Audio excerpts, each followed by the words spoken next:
What is going on, everybody? It's your boy Chase. As y'all may know me, CR Media, and we are live here on Sports Empire Network for another edition of the Sunday Morning Drive. I am joined by my co-hosts, Smoking Jeremy B, right here, and then my good man Gene, wire to wire Gene, and then of course Dylan Reed as usual. Appreciate you, gentlemen, joining with us this morning. Appreciate everybody watching with us this morning. If you guys haven't already, we would greatly appreciate it if you would hit the like button, the share button, and then also hit that notification bell so you never ever miss anything from Sports Empire Network. Here on the Sunday Morning Drive, guys, we break down the games on Sunday. We drive down the gridiron, if you will. But there's only one game left. That's it. It's all over after this. So greatly appreciate you guys joining with us to talk about Super Bowl Sunday. Gentlemen, why don't you let everybody know how y'all are feeling today? I'm feeling pretty good. I mean, here it is, Super Bowl Sunday. It's what the whole year adds up to. One day, maybe in my lifetime, they'll get there, but my team's not there this time. You know me with my quotes. You know me. I'm going to give one for you. Great moments are born from great opportunity. It's what the Eagles have here tonight. It's what they've earned here tonight. I'm not going to say if they play us 10 times, they'll beat us 9 because they won't, because we're better. But that's okay, because tonight is our time, and we will shut them down because we can. What's happening? I'm fired up. It's Super Bowl Sunday. How are y'all feeling? Eagles, let's go, baby. Yeah, I'm fired up as well. I mean, in the same boat with Jeremy, unlike you, unlike Gene and Chase, they both got teams in the Super Bowl. Me and Jeremy kind of have to be the watchers, but overall, I'm always excited for Super Bowl Sunday. It's the Super Bowl. It's the biggest football event of the year. I mean, you always got to be excited for the Super Bowl, just from the commercials, halftime, just the game itself. Super Bowl Sunday is always big. It's a time where you can get near all your football friends and family, just spend time together and watch a good game. So, yeah, I'm excited. So, question for you guys. Can I ask a question real quick, Chase? Yeah, go ahead. Is this not, and like, I'm just looking back, and I went through for like the last 10 years, and I think Patriots Seahawks was right there. But is this not like one of the most because I'm an Eagles fan, but is it not one of the most anticipated Super Bowls ever? Number one seeds on both sides, MVP 1 versus MVP 2. Like, I feel maybe I'm getting caught up in the own storyline, but like, can you name me a Super Bowl that like the general public was looking forward to more than this one? I mean, if I looked, I think I probably might be able to. I mean, because I'm trying to like not be biased about it. Like, obviously, like I'm super excited for this. It's the Chiefs, number one. Number two, it's Andy Reid in Philadelphia. It's Jason Kelce, Travis Kelce. Like, I knee-jerk reaction, Gene. I would 1,000% have to agree with you, man. Like, you know. Yeah, the only thing I could maybe think might have been close is that Philadelphia New England Super Bowl. I mean, you had that underdog team that was just, rising in popularity throughout that whole entire playoffs. And when they got matched up against the Patriots, it's like, man, the underdog's biggest test, Tom Brady. And winning that game was pretty big, too. Yep. Trust me, it was. I just felt like the most of the world thought that the Eagles would lose that game. And that is what it is, like going up to that game. But my point being is this game, like the money line is 51-49. Yeah. Like, I know a lot of people said the Eagles were going to win on media, but like the tickets that are in, I don't think they've ever been this close on a money line. Especially for a Super Bowl. Correct. Yeah. Agreed. Jeremy, you're muted if you're trying to talk to us. Sorry. Yeah, I was. I've been listening to all the Michigan sports talk all week, and all the hosts in the local shows, they're poo-pooing this thing. These teams are not real rivals, blah, blah, blah, blah. It's two great teams. There's really nothing to look forward to. We're probably going to see a low-scoring game. Of course they're not rivals. I mean, but they're downplaying because Jalen Hurts and Patrick Mahomes are both good guys. You know what I'm saying? They're downplaying it. Yeah. And I was sitting there going, boy, these guys are idiots. I said the 4 teams that should have been in the AFC and the NFC championship round. And before the season started, the only one I got wrong was the Bills, because I didn't think there was no way in hell the Bengals were getting past them. Just because Super Bowl hangover. I didn't think they'd get to the AFC championship. But they did. Kudos to them. But I knew they weren't getting past the Chiefs. I had it coming down to Philly and KC prior to the season even starting. I should have put money on that shit. You should clip that. If you have that video, audio, clip that. I will. I'm going to clip it and put it on my TikTok. Yeah, I put Georgia in the national championship the year before they won their first one, and it got like 30,000 views. Nice. I just did my first TikTok video today, but it's because I'm still working on getting my pre-recorded shit down. But I did one of me singing. That might be worth a watch, maybe. Possibly. Go check it out. Yeah, trust me. So, gentlemen, before we get into the game, I kind of want to do some other stuff. Because for those that continually watch the Sunday Morning Drive and know, kind of the dynamic here. I love Gene wire to wire. I love all you guys, but I love Gene. But today I woke up and it is fuck Philly sandwiches, fuck Rocky Balboa, fuck that little kid from that one show. It's everybody hates Chris, right? Yeah, it's over. It's over. Like today is burn-ins. Today is the city of fountains. Today is the greatest quarterback living and breathing, playing on an NFL field today, and that's Patrick LaVon Mahomes II, and one of the greatest head coaches to ever coach in the NFL, and that's Andy Reid. That's what today is about, and the greatest tight end in the game, Travis Kelce. It's crazy because I keep talking about greatest quarterback, greatest tight end, one of the greatest head coaches. And what's weird is like I've heard all week how there is nothing that Kansas City has to match up against Philadelphia. Not on offense, not on defense, not on special teams. And that's fine. Like that's all in all. And and we'll get into that. But before we do, I want to ask you guys, what is some of your favorite things to have on Super Bowl Sunday? Like everybody has their own shtick, you know what I mean? Like some people just grill, some people barbecue, some people make little finger foods. Jeremy, we're going to start with you. What is your favorite thing that you or your wife or your family makes for Super Bowl Sunday? Well, the favorite thing I like to make is I make a bean dip that I call my touchdown bean dip. I make it every Super Bowl. You can either eat it as a dip or you can actually put it into a burrito because it's so damn thick that you can eat it like a burrito. Nice. I like it. Gene, what do you got? It's weird because I don't really have Super Bowl traditions. Every year I feel like I watch the Super Bowl somewhere else. I'm superstitious, right? When the Eagles are in the Super Bowl, I always watch it at home. I don't care if we're having a couple people over, but I don't care if we have a party or not. Like I'm having it at home. But like traditionally, it's pizza and wings. We're from northern states. We can't go out and barbecue. We can't go out and grill right now, Chase. It's 13 degrees. Like bullshit. But I can grill in 20 below. I'm not. You guys are crazy. But pizza, wings. It doesn't matter to me because when the game gets on, the food is irrelevant. If we're talking about a year that I'm not in the Super Bowl, a cheese and pepperoni tray and some pizza and wings. I like it. Dylan, what about you, man? Just something quick and easy. I mean, like what Gene said, when the game's on, I'm like not really super paying attention to the food. So if you can have like some finger food, something I can just pick up and eat while I'm still watching the game, just easy stuff like that. Yeah, quick and easy stuff.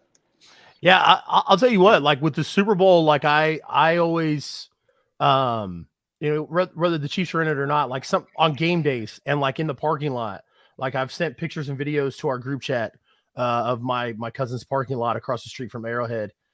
We've we've got a grill out there, and so we grill up, brats, burgers, steaks, wings, like all kinds of stuff. And like it's weird because like that's our tailgate tradition before we walk into Arrowhead. But like at home with the Super Bowl, even the Super Bowls where the Chiefs are in, like it's crock pot stuff and finger foods like wings, Rotel cheese dip, little smokies, like stuff like that. So that is Even Brian Peterman is getting you too there, Gene. Listen, Petey's awesome. Like I know Petey. He's gonna probably be hanging at Herb's house with Hackney and all those guys. And they're gonna have a brisket. They start prepping it yesterday. Yep. I understand that. It's just like me, and like you in Philly, you got to order the wings at like 12:30 to get them. I don't know how it is anywhere else, but like if we don't order the wings at 12:30, we ain't getting them by game time. It's not happening. Yeah, it's Super Bowl Sunday. Everything is gonna be ridiculous. And it's so nice of you to join us, sir. How are you this morning? I am excellent, sir. I am going to be a lot better this afternoon than I am today. Heard that. Timmy Todd says wings as well. So appreciate everybody joining in with us this morning. Cool. What we just talked about is the Super Bowl Sunday food choice. What is your go-to food choice on Super Bowl Sunday? Well, being that I'm an Eagles fan, one of the go-tos is obviously going to be a delectable, delicious, tasty, yummy Philadelphia cheesesteak. Color Philly cheesesteak. Yeah. Obviously wings are a great choice. Pizza can work. I see someone put one of my other ones, buffalo chicken dip. It's a great choice. Chips and dip, salsa, all those good things. Mozzarella sticks, spinach dip, man. There's so many things. It's Super Bowl, baby. Just mix it all together and then deal with the consequences tomorrow morning, right? Let's just have fun. That's right. That's right. I like it. All right, guys. So other than, like some people are like all about the commercials. Some people are all about, the extra stuff. Obviously, we're all sports guys, but if you had a second thing to go to, like that, one of the things that you love about Super Bowl Sunday, what would be that one thing? Other than the game, what about Super Bowl Sunday, man, that just gets you hyped up? Jeremy? I'm gonna pass on this one because Super Bowl Sundays kind of suck for me, and I'll explain why later. Okay. So for this year, I don't know if anybody knows this, but my favorite artist of all time is Eminem, and the woman that I want to marry in this world her name is Robin Rihanna Fenty. She will be the halftime performance. I love me some Robin Fenty. The commercials are incredible. So year in and year out, I like to see the new commercials, but I'm looking forward to. Listen, I don't know if you guys are gamblers, but the first song, Robin called me last night. Me and my wife, we were on the phone last night, and she said she's coming out to Run This Town tonight. That's the first song at plus 600. Sorry. Fair enough. Overall, I think it's just the overall experience. You have the commercials, you have the halftime show, even like the pregame stuff's really good. Sometimes they have their Hall of Fame ceremonies and stuff like that, bring a bunch of legends out on the field. Afterwards, the ceremony when you get to see, the team hold up the trophy, how emotional that is, the Super Bowl MVP, all that stuff. The whole experience. I just like the overall just 3-4 hour span it takes from start to finish, from whatever it is, from the commercials to the actual game. Just it's always interesting. They do a lot of good work when they go into the Super Bowl. So, well, obviously, I can't disagree with what Gene's saying about Rihanna. Come on now. If you're not watching the game for Rihanna, come on now. If you're not saying that, you're lying. There's a part of everyone that's watching the game for Rihanna. Now, the commercials are cool as well. I think the biggest thing for me, man, is it's a lot of my buddies. Because of different schedules and different things, we don't get a chance to watch a lot of football together. We don't get a chance to hang out a lot during football season. But this is the Sunday. We'll all get together. We'll watch the game. We'll talk a lot of trash. They'll give me a hard time because I'll probably be one of only 2 Eagles fans there, and then everybody will cheer for whoever is not our team, just because it's what happened in 2017 as well. But just that time to hang out with the guys, man, have a good time, get my chops busted, bust some chops, win the game, and talk trash to all of them at the end, like I did in 2017. So speaking of Rihanna, Chase. Yeah. Can I give a trivia question? Well, yeah. What's up? What I want to see who gets closest out of the 4 of y'all. I know this answer. We were talking about it last night. What is Rihanna's net worth? Without Googling it, no Google. That's rough because that's very subjective. Who gets closest? 150 million. 150. Okay. 375 million. 375. Dylan? Man, I feel like those are both low. I'd say she probably like cool Billy. A billion. Yeah. Cool. A lot of endeavors. I'm gonna say I'm definitely gonna say over $1 billion, but I got to go over Dylan here, so I'm gonna say 1.25 billion. $1.4 billion. Mrs. Robin Rihanna Fenty. She's my sugar mama. I love it. Billion. That's insane. Oh man, nuts. I didn't think she'd be anywhere near that yet. I knew it was over $1 billion. I didn't know exactly what, but I knew it was over baby. $1 billion. Yeah. Yeah. Mm-hmm. Like I said, a lot of outside endeavors. That's why she hasn't been doing music. Yeah. That makeup line, that clothing line. Yeah. I don't need to when you're worth Until- 1.4 billion. Until 7 Super Bowls ago, back in the famous one when Brady had his big comeback versus the Falcons. I used to enjoy halftime very much because I'd get a call from my oldest son. He passed away after that Super Bowl. So this is a somber time for me, and I get through it the best I can. I still enjoy the football, but I kind of almost check out at halftime. Gotcha. I hear you, man. That, man. I hear you. I was just gonna say, the halftime show is probably my favorite thing now. It used to be the commercials. I'm gonna be honest, guys. I'm not as big on the commercials anymore because they release them a day or two online on YouTube and shit before the game. So it's always like, so yeah. Let's Sorry guys, I need a minute. No, you're good, man. Take as much time as you need, Jeremy. So Chiefs and Eagles today. Eagles are favored by 1.5. We're gonna run down this thing real quick here. Let's talk about Chiefs' keys to victory. Jeremy, if you're the Chiefs, what do the Chiefs have to do today to win this game? Any free agent that did better than the last guys the last couple of games, I'd be signing and putting them on the O-line because they're going to need it versus that D-line. I mean, there is no ifs, ands, or buts about it because if Mahomes gets hurt, this game's over. Absolutely. All right, so I'll give it to you, whatever you guys need. If I'm walking in this game and I'm the Chiefs, I'm doing 3 things to win this football game. 1, I am making Hurts throw from the pocket. I want to see if that shoulder is good. He missed a couple throws to A.J. Brown in the 49ers game. He didn't look 100%. If I'm Steve Spagnuolo, I'm crowding the line of scrimmage and making him throw the ball downfield to beat me. That's 1. 2nd, protect the quarterback. The Philadelphia Eagles have made light work of Daniel Jones and Brock Purdy. Daniel Jones made it through the game. Brock Purdy didn't make it through a series. Josh Johnson didn't make it to a half.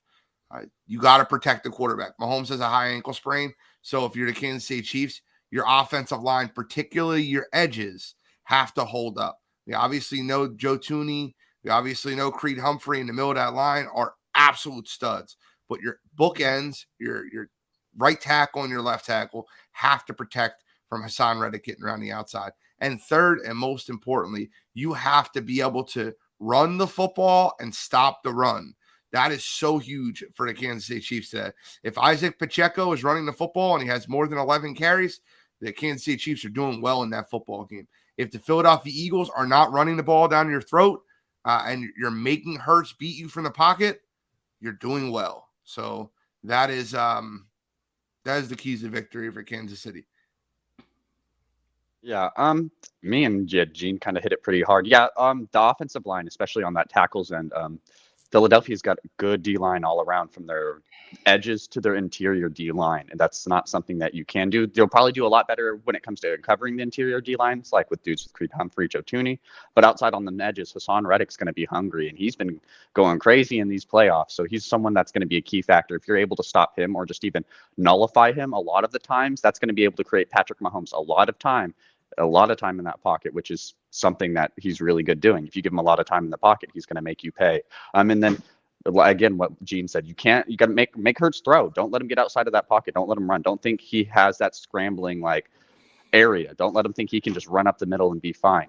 Try to make him pass. He did miss throws to AJ Brown. He missed some easy, simple throws. And if it's still bothering him a little bit, if you can get him a little uncomfortable making like 5-6 pocket throws and in a row before he takes a scramble, it's gonna mean a lot. If you can start getting Hurts to throw the ball more and slow down that running game, that's how Philadelphia runs their offense. Pass, run, run a lot more. If you're playing the pass, you're playing the run, we're gonna pass on you. It's just a matter of when they can get that flow state, and if they can get into a flow state, Philadelphia is gonna go crazy. So just making sure you can get Hurts to pass. Don't let him get comfortable. Don't let him get situations where he likes to play. And then overall, Mahomes is just going to have to find his receivers. We've had a lot of big production from a lot of these other named guys. Needed again, it's the Super Bowl. They need Marquez Valdes-Scantling to have a great game. They need different players like that to step up, regardless if they're big names or not. This is a Super Bowl. You make your name here. If you have a big game here, everyone's going to remember, and everyone's going to remember that. So definitely, they just need the players who have been stepping up in this playoffs to keep doing it. Jalen Watson, keep doing it. Just make those big plays when you need it. So one of the things the Chiefs is going to need as a key to victory is whatever has been going around with those guys getting sick, getting that straightened out before the game, and getting those guys able to go out there and play, for the entire game. They're going to need Kelsey to have one of those monster games, 150, maybe 150 plus, a couple of touchdowns. They're going to need to also use the screen game and passes to the running backs because the Eagles are an aggressive defense. They will flow to the ball. So trying to use some of those things against the Philadelphia Eagles, I don't know how well it's going to work, but, things that they can try to do as well. They're going to have one of their wide receivers really step up. I don't know which one it'll be, but one guy's going to have to really step up and make big plays and play outside of what he normally is. And defensively, they're going to have to force turnovers. Those are the things that they're going to have to do. I agree with what Gene said as well. No need to double take that, but just some other tidbits of things I think that the Chiefs may be able to do as keys to victory. Jeremy, you I know you didn't get an opportunity, brother. You want to go ahead and tell us what you think the Chiefs' keys to victory are? I started off with it about signing O-linemen and everything. Oh, my bad.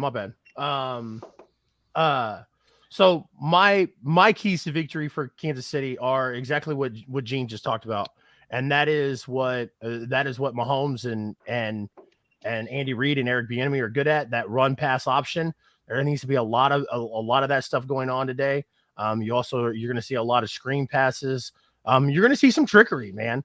And that's not, I'd love to see it on both ends, but for the Chiefs, some of that, trying to catch people off guard, trying to take advantage of the Eagles being aggressive and the Eagles coming, full speed at Kansas City. Protection, I'm not extremely confident in, Brian mentioned, earlier, Wiley will be in trouble versus Reddick. I agree with that. That's on the offensive side. Like I said, Patrick needs to get that ball out of his hands quick.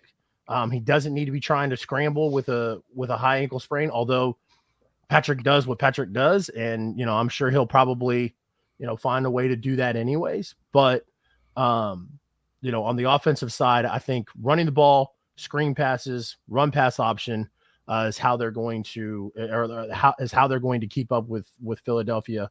And then on the defensive side, the only way you're creating turnovers is sacks and fumbles. Because those defensive backs in Kansas City are not coming up with interceptions. Unless Hurts gets hit and lobs up that ball, those guys aren't making those plays. So that's how it needs to be. I need playoff Frank to be Super Bowl Frank. I need Chris Jones to be $100 million Chris Jones for the defense to be successful here, to put pressure on Jalen Hurts, to make Jalen Hurts uncomfortable, and to make mistakes. That's what the Chiefs need to do to win this game on offense and defense. On special teams, don't make mistakes. I mean, that's all there is to it. There was the last couple games in the season where, which is crazy because, for people that don't follow Kansas City or don't follow football very much, there was a time period in Kansas City where with Dave Tobe, where the special teams was one of the highlights of the team in all three phases of the ball, which is nuts. So, but those are the Chiefs' keys to victory. Guys, Jeremy, starting off with you, same way we always do. What are the Eagles' keys to victory? You're on mute, sir. Run the ball, utilize that RPO option that doesn't look like an RPO option they use, because that seems to confuse defenses. They go in man or they're in zone and it looks like they got them and they don't. And just control the time of possession. I mean, Jeremy, that's perfect, because the truth is, and RJ, if you put RJ's comment up there, no, the second one, just keep the ball away. Patrick Mahomes, I don't care. High ankle sprain, low ankle sprain. I don't care if his leg's in a casket. Whatever. He can be walking around on a wheelchair. The guy's special. His talent is unbelievable. You have to limit the X plays. You have to make sure he does not have the opportunity to make those scramble out special plays that he can make very often. And then for the Eagles offense, it's really simple, guys. So let me add for Eagles defense. They should play cover one man, okay? They have the dogs to do that.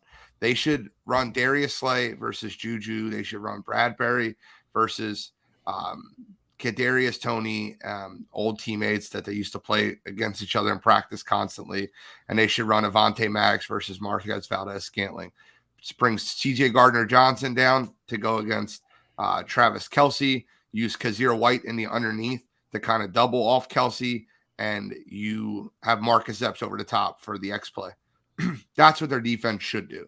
I don't know if they will. Jonathan Gannon tends to sometimes play soft zone, which is frustrating for a lot of Eagles fans at times. The Eagles' keys to victory offensively are very simple. The Philadelphia Eagles have the number one offensive line in run block win rate. Number one in the league.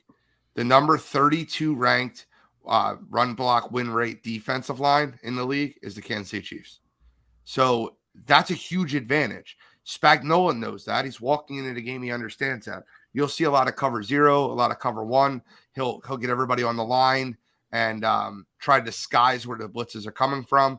They're going to come from all angles. You have to consistently run the football. And when they play cover 0, you have to expose those cornerbacks versus your elite wide receivers who are better. You have to dictate, your game plan has to be dictated off of what the defense is running. So running the football, being able to expose the cornerbacks and control 15, because you're not going to stop them. You can only hope to contain them. Yeah. I mean, you guys have been speaking it perfectly. One thing for me is, definitely keep the ball out of Mahomes' hands. Philadelphia is really good at playing fast, but also playing a slow, methodical pace and running out that clock. And that's something they're going to need to do. Patrick Mahomes, and I can just say this probably about the Kansas City Chiefs, that is the number one team you don't want to give any sort of adrenaline. You don't want to give Patrick Mahomes an 80-yard touchdown. You don't want to give him any sort of adrenaline, because that will make you pay. And he'll make you pay. And you showed it in Super Bowls before. That's what will happen. Just overall, play slow if you have to. It might not be the greatest thing on a Super Bowl Sunday, but who cares? This is a Super Bowl. Like, you want that ring? You're going to have to play a specific way. Overall, definitely keep Kansas City guessing on offense too. Definitely Philadelphia is good at the pass game, but they're also good at their run game. it might show which one will be better off starting in the Super Bowl, but overall keep them guessing. You don't want to get comfortable in the run game and just keep running. Throw a couple passes in there. Jalen Hurts, Jesse might have an injured shoulder, but if he is throwing good, he's a pretty good thrower. He has great weapons to throw to. Dallas Goedert, AJ Brown, Devonta Smith. He has great running backs. He can also get in the passing game as well. So definitely keep Kansas City guessing. You have all tons of weapons around you, and to be fair, Philadelphia's defense is better than Kansas City's. So their weapons are going to do a little bit more harm on Kansas City than vice versa, or what I believe. Overall, you got to keep that team guessing. Again, if Kansas City can get a turnover, that's big momentum for them, and that's what you don't want. You want to play smart, you want to play slow, you want to play methodical. You don't want to give Patrick Mahomes any sort of opportunity, because he will take every opportunity you give him, and he'll make you pay for it. Unlock the offense.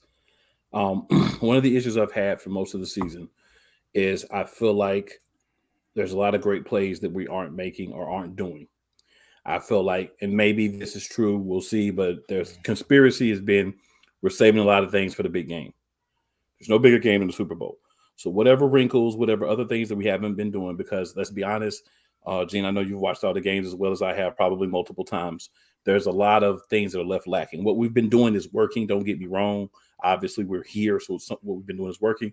I think there's a lot of room for different things to be done, different players to be unlocked, different formations, different routes, different things that we just haven't done. So I think this is the game where we're going to do some of those things, and I think that's one of the big things to unlock is showing different things.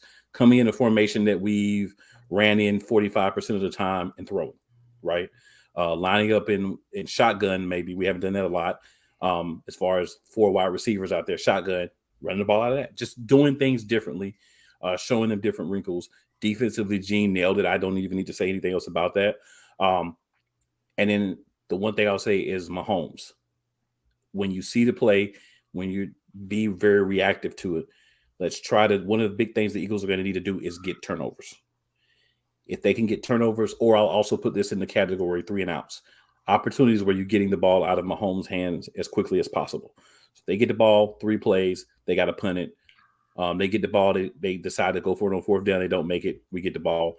I'm including that in with turnovers when I say turnovers. Anything that I'll say that stops them from having the ball from an extended period of time. And definitely running the ball on offense, because no matter how injured he is, we don't want Mahomes to have the ball any more than necessary.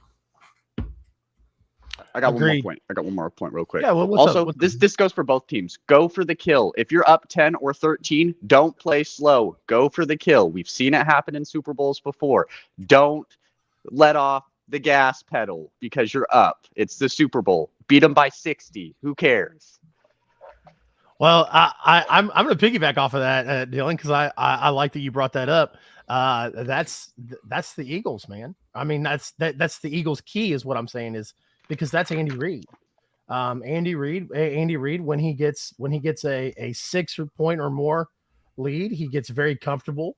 He lets Eric Bieniemy run those rushing plays a little bit more, and they stop being aggressive with it. So I'm glad you brought that up. But for Philadelphia, the defense, the defense is going to do their job. I have no doubt in Philadelphia's stellar defense. On offense, if I'm Philadelphia, I'm quarterback draws, option plays. I'm letting Jalen Hurts shine. If I'm Philadelphia and I'm Jalen Hurts, I'm going to go out there and I'm going to show the world that, hey, not only are we winning this Lombardi Trophy, but I'm also going to show you why I was the unanimous MVP before I got hurt. And I'm going to do it with my legs. I think with Kansas City's issue with the rushing defense, and I think with Kansas City trying to over the blitzes that Spagnuolo likes to run, and with Frank Clark and Chris Jones on the line coming after it, the best thing that you're going to see from Jalen Hurts is him beating Kansas City's defense with his feet. I think that's a huge key to victory for the Eagles. Just Jalen Hurts going out there and doing, I don't want to say Patrick Mahomes-esque things, but, making plays on the run, making, beating people with his feet as well as with his big arm. I think if Jalen Hurts continues that, I think Jalen Hurts not only can win this game, but Jalen Hurts would be the Super Bowl MVP, which in some people's eyes matters a lot more than a season MVP. So, agreed. Also, just to add on for the Philadelphia Eagles defense, third down conversion rate. If the Kansas City Chiefs are converting third downs at higher than a 60% ratio, we are in trouble. We have to get off the field on third down. It has to. Mm-hmm. All right, guys. Man, I feel like we're right here. We're right here at the last segment. Final score predictions. Jeremy. I've got it. Philly 28, Chiefs 23 in a barn burner where it stays close. I don't see any team either pulling away. I think they're going to be trading knockout punches back and forth. I have it right at the 51, which they raised the over under to 51.5. So bet the under. I had 31-23 Philadelphia. I think it'll be 31-15 at one point in the game. I think the Chiefs will score a touchdown and a 2-point conversion. I think they'll get the stop that they need. They'll get the ball back with about 2 minutes and 15 seconds left on the clock. Mahomes will be driving down the field at the Eagles' 33-yard line when Hassan Reddick comes around the corner, strip sack, and the man that made the strip sack in Super Bowl 52 is the man that recovers it this year, and that's Brandon Graham, and he goes out as a Super Bowl champion and the best feel-good story that you can ever imagine. 31-23 Philadelphia. I have it 38-30 Philadelphia. Overall, I just think Philadelphia is a lot overall better team. Just something about this team that just it's hard to pick against them, and I've kind of been like that this whole season. You know, Philadelphia has been one of those teams where I was like, once they lose, then I'll be like, Philadelphia isn't like that, and they've just kind of definitely changed my stance on how I think about them throughout the season. And then I don't want to pick against them in the final game. It's just too tough for me. Philadelphia's won all the games, man. They've all the different types of games. They've won the ugly games they should have lost. They've won the blowout games. They've won those tough back and forth games. They're battle tested this season. Like I said, I think we're unlocking a new piece of the playbook as well. But I'm actually going 34-29 Philadelphia. I think that we keep this game at a good arm's length for the most of the game. I think late in the fourth, the Chiefs do get a touchdown, which brings the game a little bit tighter. I do see us limiting them to field goals a couple of times, hence why I got the 29. And I think we have a comfortable victory for this game, even though it's not a big point differential at the end of the game. Well, obviously, I'm not picking the Eagles. I know you're not. Okay. What a shock. I'm going 35-31 Kansas City. So 35-31. I can see that. Look, I think that the biggest problem that a lot of people this game is going to be a very good football game. I don't think either team is blowing out the other team. I believe that the Kansas City Chiefs are legit.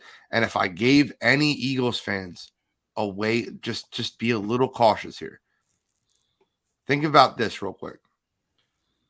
The best two quarterbacks that the Philadelphia Eagles played this season were Rain Dakota Prescott and Jared Goff. And both of them put up over 30.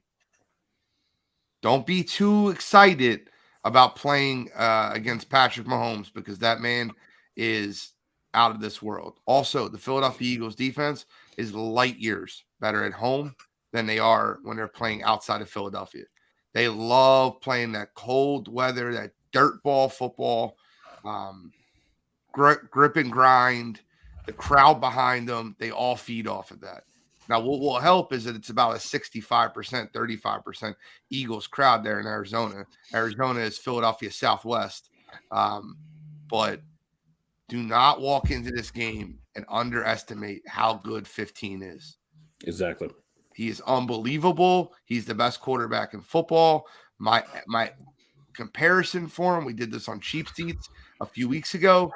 They asked for NFL comparisons for all these quarterbacks, and We had Josh Allen, John Elway. We had like Peyton Manning or Trevor Lawrence, Peyton Manning, or whatever that may be.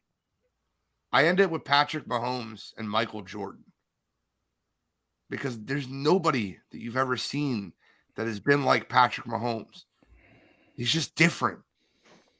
So don't be too excited. Don't be too confident about beating the best quarterback in our game.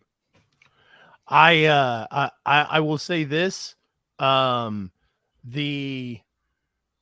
game I think will be very good. I want to piggyback off of what you said, Gene, about Brandon Graham. Love Brandon Graham. His cousin, shout out to Cassandra Berger if she's watching. But his cousin was one of my managers when I started at Olive Garden. Actually, she was a team member of mine, like a fellow team member of mine when I started in the restaurant industry. And then she was my manager. She was my favorite manager. And then when Brandon Graham had the historic story that he had, like I found out that was her cousin, and then he went on to do the things that he did, and I thought that was awesome. So I'm a big Brandon Graham fan. BG did a thing for Wire to Wire a few years ago. He's one of the nicest human beings ever. I sold him cell phones at 22nd Oregon. The guy has the biggest smile in the entire world. He's always smiling. He's always laughing. He's one of the kindest people you will ever meet. But he talks so much trash. He's hilarious. that is hilarious to me because Cassandra is to a T that exact thing. Had a very contagious smile. Was one of the nicest human beings you'd ever meet. She'd give the shirt off her back to help somebody. But when it came to talking trash, man, there was me and there was Cassandra, and it was just neck and neck. So he does it with a smile too. He does it like laughing, like no one takes it like he's like not calling out your mom. He's like, I'm gonna come at you all day. Yeah, like talking smack to Dexter Lawrence and the Giants. And Jason Kelsey goes over him like, dude, you don't have to block him all day. Stop doing that. Just funny. Yeah. It's like I said, I'm a big Brandon Graham fan. So for those reasons, gentlemen, we've covered everything this morning that I wanted to cover. Do you guys have anything a little extra you wanted to get in, or?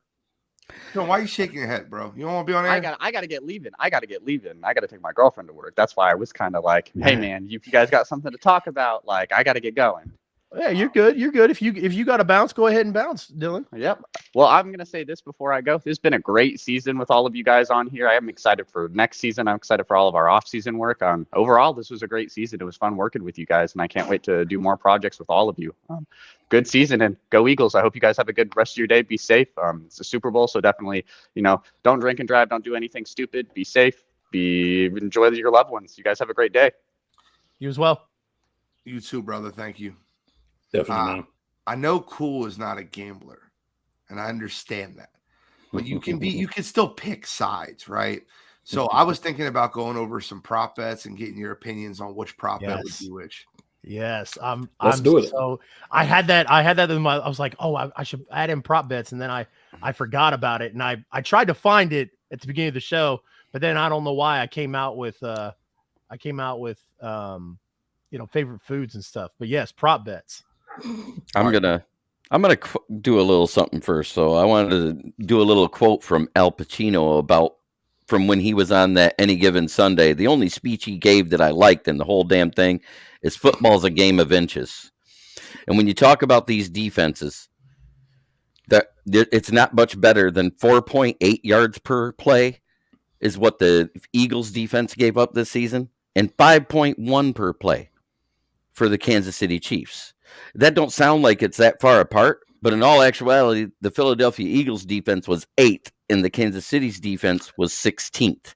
The thing that the Kansas City defense struggles the most with is a mobile quarterback. 100% in those games, the rushing yards was astronomical, the difference between all the other games. So if they get Hurts going on the ground, it's going to be a long day for that defense because they over pursue and they get tired quick. Yep. When they do that. That's what I've seen. That's what I noticed. I wanted to get into that because that's a huge thing. And that's why I came up with the total I did. I don't think it's going to be a very high scoring game. I think it's going to be in that mid 20s to mid 30s tops. I think, for each team, it's going to be close. It's going to be a barn burner. It's going to come down to a last possession for a team and somebody making it or failing it. That's what it's coming down to. Agreed. All right, prop bets, Gene. All right, so I'm going to give some fun ones first, and I just need regular fun answers. Like, don't go nuts on these answers. Oh, come on. I have $50 on heads or tails. Tails never fails, man. I'm definitely going with heads.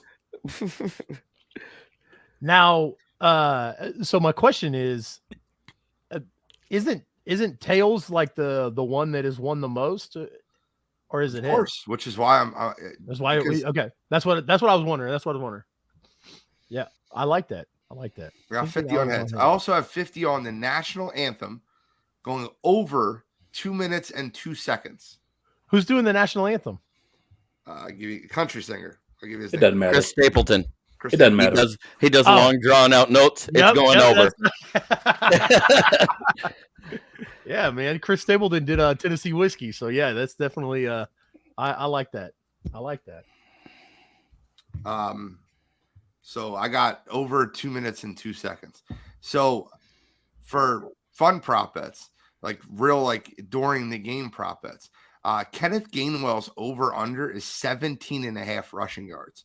Miles Sanders is at 66.5. If you've watched an Eagles game recently, or you watched an Eagles game this year, you know that Kenneth Gainwell's gotten a very good portion of the carries recently and has looked great. Over 17.5 is money. Yeah, I think it's money in the bank. Really I'd be surprised if that didn't happen. That would be like a astronomical shock if that did not happen. Yep. That's easy money right What's there. the over under on Hurts rushing? 49.5. Ooh. It's really high too, comparatively to most games. He's at normally at 44, 39. I think they took that defense into consideration. Just think about it. That's it. I like the over 49.5 in Hurts rushing. I do too. I do too. I like the under in him passing though. I think he's going to be under 227 yards passing. He hasn't been over that since you guys got to the playoffs, has he? No. Well, he doesn't need to. I know he hasn't needed to. Right. When you're up 30 points in the third quarter, you don't pass the ball anymore. I get it. I just like he hasn't needed to, but I think the Eagles are going to rely heavily on the big uglies in the middle of the line, their offensive line. But I think the over-under for his passing yards, I go under. His rushing yards, I go over. Here's a fun one. Travis Kelce, 7.5 receptions. I'd almost bet the over. Over. I think I go over too. It's a high number too. It's a very high number. Yep. But he's their number one receiver. Devontae Smith and AJ Brown's over-under catches are at 5.5. I'm taking that for Devontae for sure. So 6 catches? I see I'm 6 taking catches the under. easy for Devontae. Okay.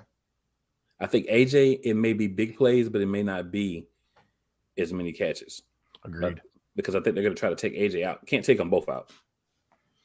Give me your first touchdown score.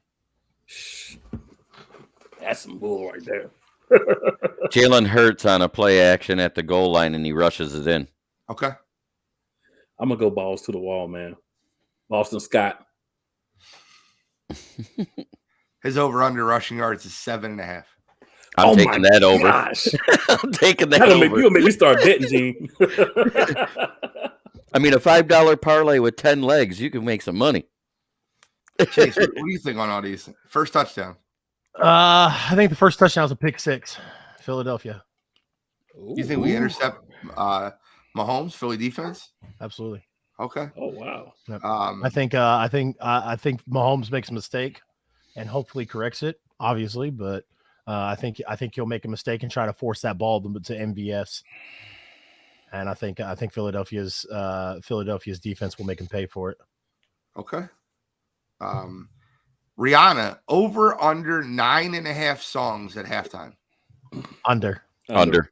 Her songs are long. They average 3 Yeah, but- 3 minutes and 25 seconds. Yeah, but you only have to play one bar from Yeah. a song for it to Yeah, count. you're right. You're right. They did that last year where they went through All the different nine guys. nine Yeah, but songs. Rihanna's got to though? give you the dances and everything too, right? And then the changes, either You're taking getting off 5 a piece songs. to get something. I think you're getting probably like 7. I think Maybe so. eight. Especially if Comes out to Eminem. run this town. I think she comes out to run this town, and that's the only part of the song you hear. Like, I think she's gonna Yeah, I literally agree. give you the beginning of that, and I think it's gonna go into all of the lights, and like I think she's obviously gonna have to say on Disturbia. I think Umbrella will be how she finishes it. I think there's a lot of songs that get in there. I personally Yeah. think she comes out with Shining Bright Like a Diamond. That would be solid. The betting favorite is Please Don't Stop the Music. Yeah. That would be a good ending song more so than the beginning song, though. Mhm. I think the ending song is I think the ending is her and Eminem. I think Eminem makes a surprise entrance. That'd be amazing. You're talking about Love the Way You Lie. Mhm. I think the ending song is When the Sun Shines, It'll Shine Together, Umbrella. I think she Right, ends Jay-Z. with Umbrella. I think the remix of Jay-Z comes out. Jay-Z's there. Drake is there. So expect to see Drake. He'll be a special guest in the halftime show. Jay-Z is producing it. So I'm sure he'll be out during probably Run This Town. But And Umbrella. yeah. Yeah. Okay, so I got 2 more and then we'll stop. The Gatorade color. Oh fuck.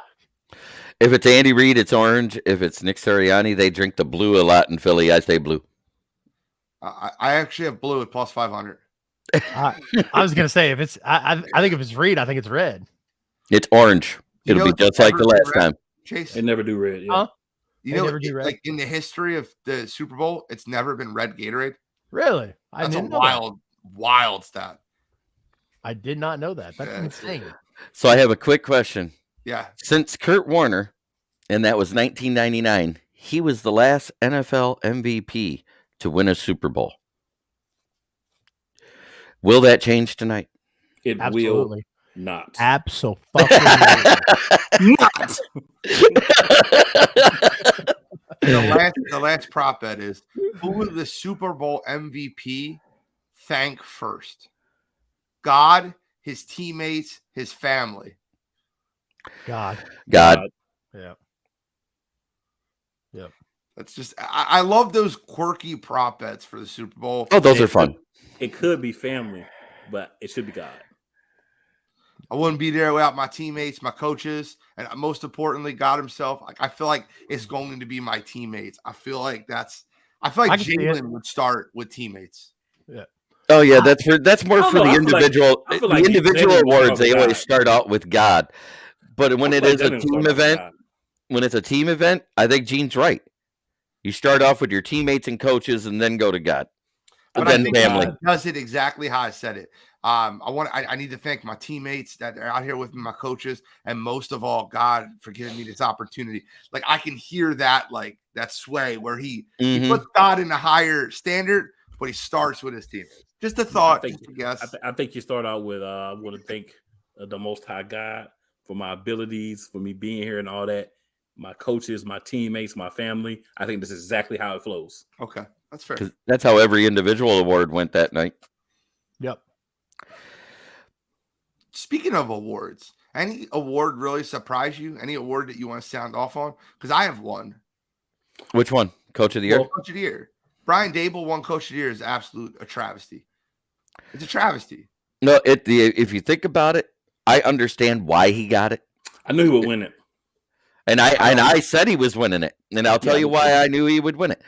Every single NFL pundit prior to the season had the Giants at best 6 wins. So the Giants over under was 5.5. They finished with 9. The Eagles over under was 8.5. They finished with 9.5. They finished with 13. That's not my point. No. What I'm saying is I'm not talking about Vegas. I'm talking about the guys that sit here and do shows like this, like on ESPN, part of the interruption and all that. They said at best this is a 6-win roster because Danny Dimes sucks. They can't do this. They ain't got that. They don't have any wide receivers. Their defense isn't that good. They just got rid of their best linebacker and their best corner. They're going to stink this year. And they made the playoffs, and that's why he got it. If I'm being completely honest with you, I think he was the 5th best coach in the NFL this year.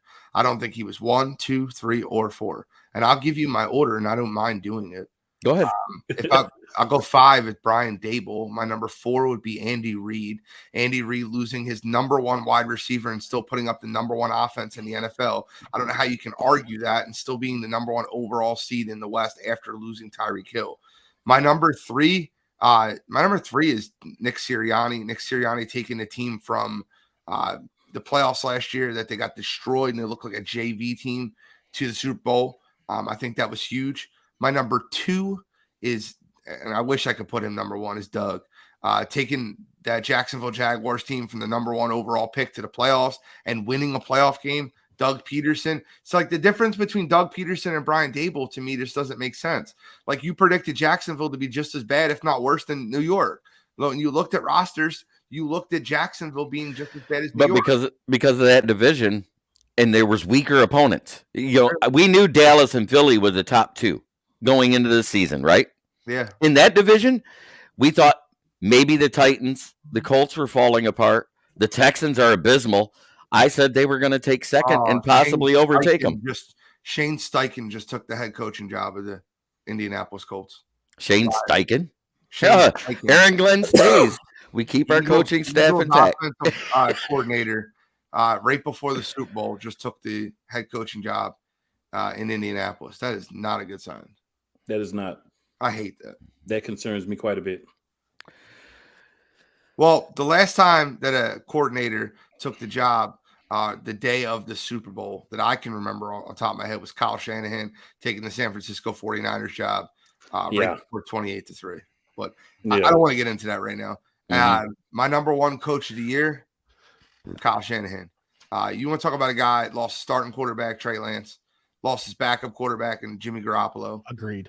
And made it to the 2nd overall seed with his 3rd string quarterback, Mr. Irrelevant. It's never been done before. Kyle Shanahan deserved coach of the year this year. I absolutely I don't disagree, but I said the reason why Brian Dable will win is because they won a playoff game when they weren't even predicted anywhere close. That's what I'm saying. That's why I thought.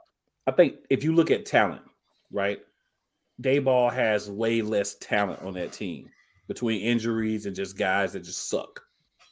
Kenny Galladay. Yeah. So I think for him to have done what he did with that team this year, he would have been my coach of the year this year. Just because of that. Because I look at, you take a team that was atrocious, garbage, trash, horrible, and you make them into a respectable team that actually wins a playoff game. And that doesn't mean that other coaches aren't deserving as well. And wherever you want to rank them, I can't agree. I can't argue your personal ranking as long as you bring me numbers and things to validate that. And you did. So my whole thing is, I think that's why I would have said that he's the coach of the year, putting all things together. But I mean, if you have a different guy, I feel you. I agree with you, Gene. I don't know where, I didn't have a list prepped for that, so I don't know where I would put Brian Dable. Like, don't get me wrong, like it was impressive what Brian Dable did. Agreed. But everybody trashed Doug Peterson. Regardless of the fact that he won a Super Bowl, it was, hey, he's been out of the league for a couple of years. He's coming into Jacksonville, which is a terrible situation. And I thought he did amazing things in Jacksonville. But I also agree with your Kyle Shanahan pick, dude, because my hot take at the beginning of the season was Kyle Shanahan wouldn't last the year. That San Francisco was going to get frustrated with Kyle Shanahan getting so close and then falling so short, and Kyle Shanahan would be released. And then you're right, he lost his starting quarterback. He had to do it with Mr. Irrelevant. Mr. Irrelevant got injured. I like the Kyle Shanahan pick a lot. I got to be honest, and the kind of last part I want to add to the show, and then I'm done. If you guys want to go over anything else, but I would love to say I disagree with Kyle Shanahan being head coach of the year, because the way the 49ers are whining, it seems like the culture in that organization isn't where it needs to be at, because all those guys that are getting on Super Bowl Radio Row and crying and whining about if we had a healthy quarterback, we would beat Philadelphia by 15 points. You lost by 24 points. Robbie Gould, a kicker, said, if you make Jalen Hurts play quarterback, you'll be good. You kick the football, bro. Shut up. Brandon Ayuk, Deebo Samuel, Christian McCaffrey. I do agree with that culture, because let me tell you what. I watched Kyle Shanahan this year complain about all the holding calls in Super Bowl 54 when they lost to the Chiefs. Yeah. Dude, every 49ers fan I know is still whining and complaining about that. Now they're adding the whining and complaining about our game. Guess what? So man? it's one I've thing. lost a lot of respect for the organization, Yep. Yeah, for the players, and piss on the fans. And one of my co-hosts is a 49ers fan. And if he's watching, piss on you too, because you whine and bitch and complain. that's right. You whine and bitch. Hearing that stuff, man. Grow a sack, let it drop, and take your L's like a man. Everybody has losses where they're mad about. Do you hear Philadelphia Eagles fans run around every chance they get and complain that we got a Super Bowl cheated from us? No. Now, if you bring up that particular team, then you might hear us say something with that particular player, but we just don't run around whining and complaining all the time about it. So how about y'all grow a sack and start acting like men? And players, y'all are a bunch of big pussies. So that's what I was going to say is like, it's one thing for fans. I mean, fans are always going to do stuff like that. I don't look too far into that. But when you got the head coach like sitting on a podcast and he's like, "Oh, are you talking about the Super Bowl where Nick Bosa was being where Nick Bosa was being held almost every single play, but they were able to come back from a 10-point deficit?" Yeah, we'll talk about that Super Bowl. Like, bro, you're the head coach. Like, take your loss like a man and move on. So, like, when I see the culture there, when I see like what Gene was talking about with the kicker, with the wide receivers, and they're all talking trash and they're all talking about, well, hopefully Kansas City wins because Philadelphia doesn't deserve to be there. Like that makes me think that like that's the culture inside the locker room as well. And like if that's the culture you're creating, sorry, Kyle, but like it sucks, man. Like, yeah, like I would have called you my coach of the year, but you're never gonna be the Super Bowl winning coach, because that's just not how Super Bowl winning coaches act. So couldn't said it better myself. Sorry, guys. No, that's it. I know. I'm sick of those guys. I promise you, I'm sick of them. Like, and there's every team can go back and say, hey, there was games. Yeah, that's what I mean. Games. Yeah. But all of a sudden, if it's the 49ers, and think about it, and let's be real, we talk about Kyle Shanahan. Everybody likes to, just give him all these props. And, oh, Kyle Shanahan is great this, he's great this, he's great this, he's great that. How many Super Bowls has he won? None. As a coordinator or a head coach? None. So he's another guy he has all these great things to do. He has all these great weapons, but you can't win, right? And then they want to talk about injuries. Oh, there's injuries. And one more thing I have to say, I want to trash the 49ers fans for. There's 49ers fan, including my co-hosts, running around talking about, I'm not going to watch the Super Bowl. I just don't have any desire to see the game, blah, blah, blah. Oh, you don't? Okay. But if you were playing, I bet your punk ass would be watching, wouldn't you? So, again, fans as well, man, y'all are all in this crybaby culture. That must be the 49ers, just crybabies. Like, you just can't accept that, hey, we lost the game. We didn't get to see who the better team was. We didn't. And I've been very nice to these people, right? Because I figure, maybe a couple of days, they'll get over it. They'll come down to their senses. Oh, no, not. They're delusional pricks. Oh, just like you guys broke the coordinator going to become the Indianapolis Colts. Bobby Slolik is the new offensive coordinator per Tom Pelissero. Congratulations to a former PFF colleague. So they're going way outside the box for OC there with D'Amico Ryans. Interesting. I mean, you knew it was bad news when they were trying to hire Cliff Kingsbury. I don't think D'Amico's doing a very good job filling his staff. I'm being real with you. Yeah, I mean, nothing on that so far is making me go, wow, that's a great hire. You hired a PFF guy to be your offensive Offense. coordinator. I like what Frank Wright's doing though. Yeah. Definitely like what Frank Wright's doing. But that's all I got, man. You got Yeah. anything to- Gentlemen, Super Bowl Sunday. Woo, woo. Good luck. Hey, and I just want to say real quick, if the 49ers, if we lose, I'm coming at y'all harder than the Chiefs. Oh, I'm gonna make so many excuses. Yep. If we win, I'm coming at y'all harder than the Chiefs. I'm gonna be like,